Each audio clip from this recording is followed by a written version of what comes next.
instead of doing, you know, going on to the next topic, I decided, since I got a good amount of comments on the last video, I'm just going to make number 2 about answering those questions, so that folks that are just seeing my guides for the first time and not reading comments can get all the good information. First suggestion someone made was to buy manga or comics from anime convention or comic convention like Comic-Con.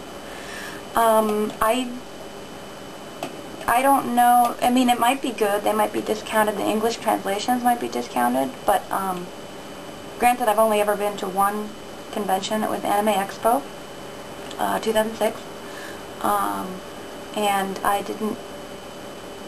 didn't find very many Japanese manga. There was a ton of English stuff, but not a lot of Japanese language.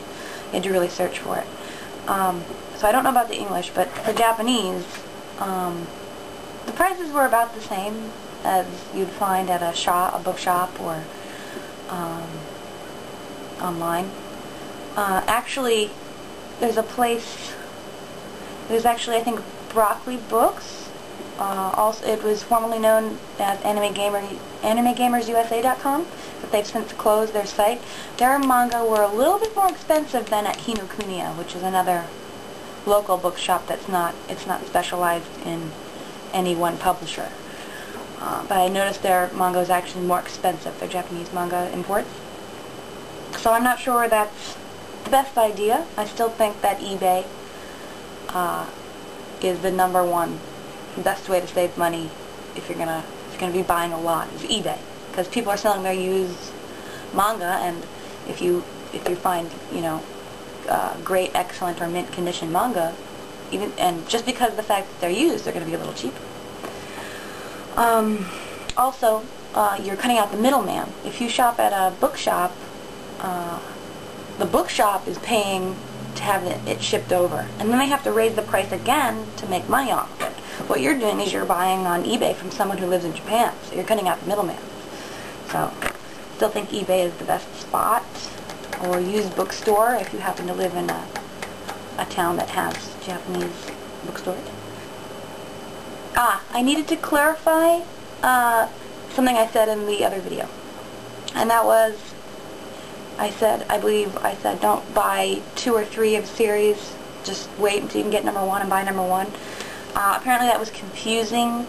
I didn't mean that if they have, you know, 1 through 5 and you buy #3, of course that's silly, no one's going to do that. I mean if let's say you have it in your head, okay, I want to buy Dragon Ball. You go into the shop, and all they have is volume 3 and volume 26 or something like that. And let's say you don't know Dragon Ball at all and you're not sure if you're going to like it or not, and you go ahead and buy #3 and #26. First of all, are you really going to start reading right in the middle of the storyline, or are you going to wait? You want to wait until you get #1. But what if you read it and you end up not liking it, and you end up not wanting the whole series, and then you're stuck with #3 and it's #26. And if you're like me, it's a little, you know, for a collector, it's a little bit irritating to have, you know, odd numbered manga and not the full set. I'm okay with not having a full set if I have #1, 2, and 3, or something nice and neat together like that. You know what I mean? But if I just have like #3 and #10, it's a little irritating. Because someone suggested, for those who can't read Japanese, they should try the English adaptation of Shonen Jump, and they also made a version for girls, Shoujo Beat. To my knowledge, there's no Shoujo Beat in Japan, but there is Shonen Jump in Japan. So I wouldn't be able to tell you what's in Shoujo Beat, but that is a good idea. If you just want to grab one of those, just so you can read the storyline. You can still, like I said, you can buy English stuff and still collect the Japanese, but it's up to you. But yeah, that's a good idea. Let's see. Oh, the bad thing about the English is they're getting better at this lately. The bad thing about the English is they're getting stuff months later, so you're not on the cutting edge. You don't, like, if you want to know what's cutting edge, brand new, especially if you want to try and get special editions of the Japanese version, the English samplers aren't going to be helpful for that particular use. 52, and I had a little conversation in Japanese on there, and he mentioned Manga Kissa, which is a cafe where they have bookshelves of manga that you can read while you're having tea or coffee or whatever. So that's something to look up. I kind of knew what they were before, but you know, if you're interested in Japanese culture, go ahead and go on Wikipedia. I'll put a link on the side.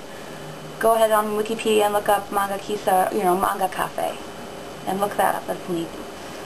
They have a lot of those in Japan. They have cosmetics cafe. They have you know, internet cafe like we have here.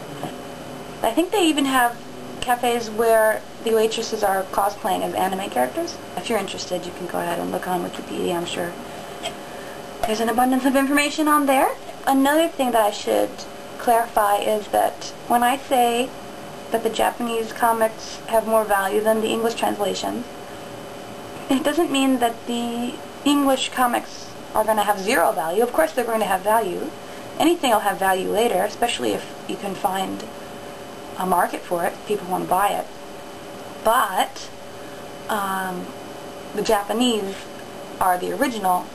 It's kind of like if you're buying a book, book collectors who buy the first edition of a book, the first edition is always the most valuable, the hardcover first edition. It's kind of like that. If you're buying the first printing of a Japanese manga in Japanese, that's the very first time it was ever printed. It's the most valuable. That's just how it works in the book world. It's a little bit different than collecting cards or figurines or anything. Every time you're collecting something, depending on what it is, it's going to have different criteria that you're looking for. So you can't, it's like comparing apples to oranges.